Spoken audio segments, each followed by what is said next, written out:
To discuss a little bit further what is being referred to by Marjorie Green and others as Cocaine Gate, I was seeing out in the abyss that term being used. Very interesting. To reset for our YouTube segment viewers, there was cocaine found at the White House in a cubby, a visitor's cubby where you're supposed to put your belongings before, for example, you go on a tour. And so clearly it was one of those people. And instead, the narrative from the right wing without evidence is Hunter Biden brought it when he was at the White House, even though the timeline doesn't really make sense there.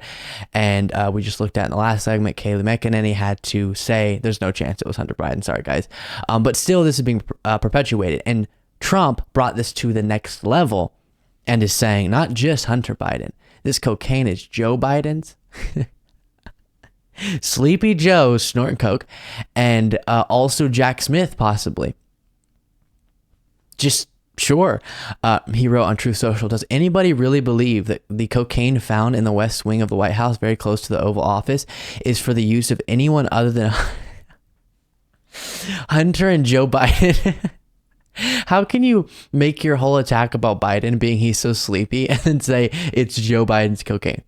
But watch, the fake news media will soon start saying that the amount found was very small and it wasn't really cocaine.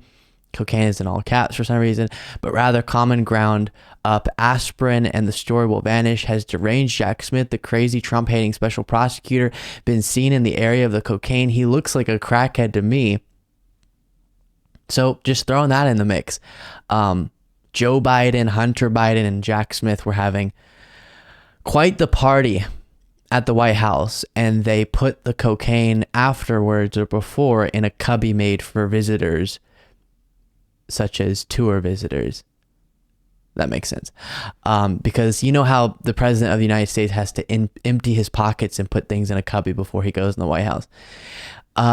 And then I saw Donald Trump Jr., son of Trump, said something on Twitter, but this is being reported on by Newsweek, about how the media is not covering this. Donald Trump Jr. has hit out, this is from Newsweek, at the apparent lack of media interest in the appearance of cocaine at the White House, while suggesting it proves a bias against his father.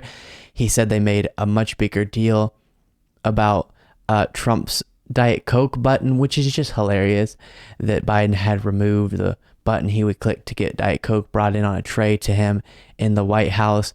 And this talking point is far too common when it doesn't even apply, of the media. The media is not covering this story. Really? It certainly does. And one of the big questions here is how it entered the White House to begin with. Now, as you mentioned, a person familiar is now. So that's from CNN. And then Karine Jean-Pierre couldn't even do anything, it seemed, in a press conference other than ask, or I should say answer questions about the cocaine. Per the entry, go to the holiday.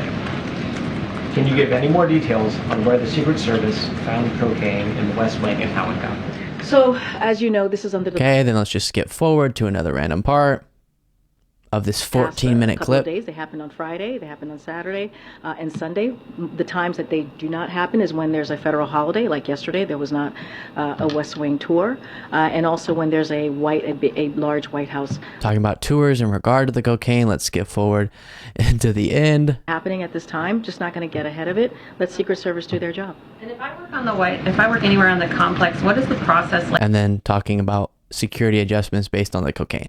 Okay, so minutes and minutes and minutes and minutes and minutes of questions to Karine Jean-Pierre about the cocaine, because that's the single most pressing issue.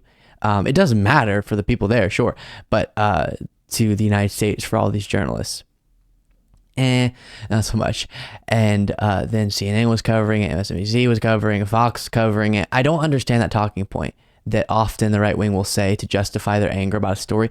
It's not necessarily that the story is necessarily proven or the most important thing ever, but it's not getting covered enough. So what's the cover up? And then you look on all the networks and they're all covering it. Very, very strange.